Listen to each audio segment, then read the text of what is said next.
Hello guys, good afternoon. सन्चै हुनुहुन्छ होला सबैजना। म चाहिँ अहिले अब दमक जान लागेको, अलिकति सपिङ गर्नु थियो दाइको लागि। सो दमक जाँदैछु, दमक।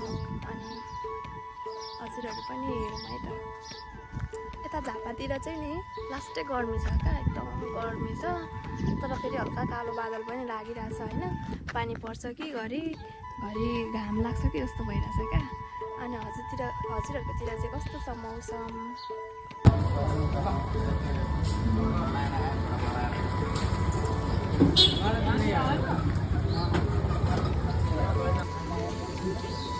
म चाहिँ भर्खर आइपुगेको दमक होइन। अब मलाई चाहिँ लास्टै गर्नुभयो, तिर्खा लाग्यो। अनि बदाम सेक खाँदैछ है।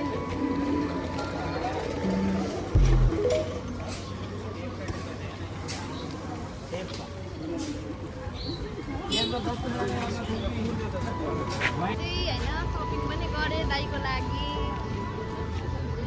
ओ त्यो परको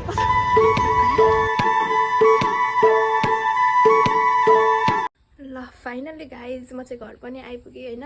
आजको दिन चाहिँ मेरो यसै गरी बित्यो, यस्तो गर्मीमा कुदी गरेरै। म चाहिँ अब उताबाट आउँदै अब बाटोमा भ्लग बनाऊँ भने पनि भिडियो बनाउँदाखेरि पनि फोनै अफ भएको थियो क्या। अनि त्यसपछि गौरादा बजार पनि निस्केँ, डुले रमाइलो लाग्यो। अनि तपाईँहरूलाई पनि देखाउनु पऱ्यो भनेको थियो, अब फोनै अफ भयो। त्यस्तै भयो। अब नेक्स्ट टाइम कस्तो लाग्यो होला हजुरहरूलाई भ्लग, प्रतिक्रिया दिनु होला है त। Okay bye, thank you for watching.